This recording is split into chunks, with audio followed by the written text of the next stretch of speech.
For most of my life, I thought I had myself figured out. I dated girls, I talked about girls, I imagined a future that looked exactly like everyone else's. Clean lines, clear labels, no surprises. Then I moved in with my best friend. His name was Ethan. We'd known each other since we were kids, the kind of friendship that survived scraped knees, broken skateboards, and terrible haircuts. When we signed the lease together after graduation, it felt like the most natural thing in the world.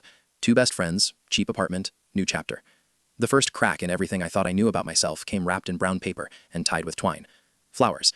Ethan handed them to me like it was nothing, just a casual congratulations for graduating. I laughed, thanked him, and set them on the counter. But my chest did something strange. It wasn't fireworks, it wasn't lightning, it was quieter than that, like something inside me had skipped a step and forgotten how to land. I didn't question it, not then. At first, the changes were subtle. I'd catch myself sitting closer to him on the couch during movies. Our legs would brush, and instead of pulling away, I'd stay still. Sometimes I'd stare at him without realizing it, at the way his eyebrows pulled together when he concentrated, or how his smile softened when he laughed for real. The moment that ruined my denial forever happened in the kitchen. I was cooking dinner, burning something, probably, when I felt warmth behind me. Ethan leaned forward, resting his chin on my shoulder, his voice low and casual as he asked if the food was almost ready. It lasted maybe 3 seconds, but my entire world tilted. I remember standing there frozen, spatula in hand, thinking, oh, this is bad. That night, I convinced myself I was being ridiculous. Stress, proximity, roommate stuff. I told myself I was straight. End of discussion. For the next few days, I avoided him. Ethan noticed immediately. Did I do something? He asked, eyes searching my face. Adrenaline surged through me. I lied about work stress, deadlines, exhaustion. He believed me. That almost made it worse. I forced myself back into normalcy, burying everything deep. But feelings don't disappear just because you ask them to. They wait. A week later, I came home to the smell of steak. Not just any steak, my favorite cut, cooked exactly how I liked it. Potatoes roasting in the oven, music playing softly. Ethan stood there like it was nothing. Oh, and I folded your laundry, he added. I walked into my room and saw my clothes neatly stacked on my bed. Something inside me cracked open. No one had ever taken care of me like that. Not really. Not without asking for anything in return. We ate together, watched a horror movie he pretended not to hate, and said goodnight like nothing monumental had happened. But everything had. The next day, we loaded up the car for the beach. Our group practically lived there on weekends. Surfboards, sunburns, late nights. As I reached for my board, Ethan jogged outside and handed me sunscreen. You always forget, he said, smiling. His eyes caught the sunlight, blue-green, bright, alive. I couldn't look away.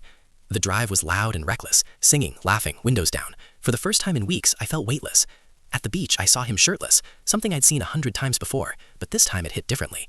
Bronze skin, salt in his hair, confidence in the way he moved. I wiped out hard, crashing into a wave because I'd been staring. Ethan was there instantly, laughing, helping me up. What, were you drunk already? He teased. I laughed too, hoping he couldn't hear my heart trying to escape my chest. After that, everything intensified. At work, I couldn't focus. My thoughts were filled with the smallest details. The way he shook ketchup onto a napkin first, his quiet loyalty, how he stayed up late just to watch something I liked. I'd never felt this way about a guy before. That terrified me. One night, overwhelmed and spiraling, I made a reckless decision. I took something to take the edge off, something I rarely touched. Lying on the couch, staring at the ceiling fan, the world softened. Then it shattered open. Every emotion I'd been suppressing surged forward at once. And suddenly, the truth felt obvious. If I wanted real happiness, I couldn't keep denying love just because it didn't fit the shape I expected. Acceptance wasn't something I lost. It was something I gained. The next morning, I made sandwiches. Poorly constructed, uneven, unmistakably mine. I woke Ethan up and handed him one, with a flower taped to the wrapper. He blinked, confused, then smiled. We sat on his bed eating dry sandwiches, laughing at how bad they were. That became our language. I started leaving notes for him, planning outings he loved, surprising him with concert tickets he thought were impossible to get. When I gave him those tickets, he froze. Then he hugged me so tightly I forgot how to breathe. As weeks passed, our bond deepened into something electric and fragile, something unspoken. One night, driving home under a clear sky, Ethan talked about his dreams, his fears, his future. I wanted to kiss him. I didn't. Fear held me still. The next evening, sitting together again, reminiscing about childhood disasters, laughter faded into silence. He asked what I was most afraid of losing. His name filled my mouth, but I swallowed it. I guess myself, I said. He nodded, then quietly said, Mine is you. My heart leapt, then shattered. Best bro I've ever had, he added. I smiled while my chest collapsed inward. Then he leaned forward and kissed my forehead. Everything stopped.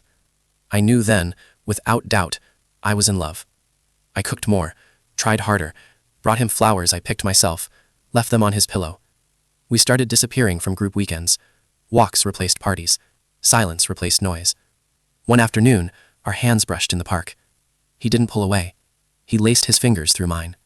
That night, watching the sunset on our porch, I finally spoke. I told him everything. I expected rejection. Instead, he cried. He told me he'd felt the same, but never believed I could. We held each other as the sun disappeared. Then I kissed him. Years later, he's still my best friend. Just more.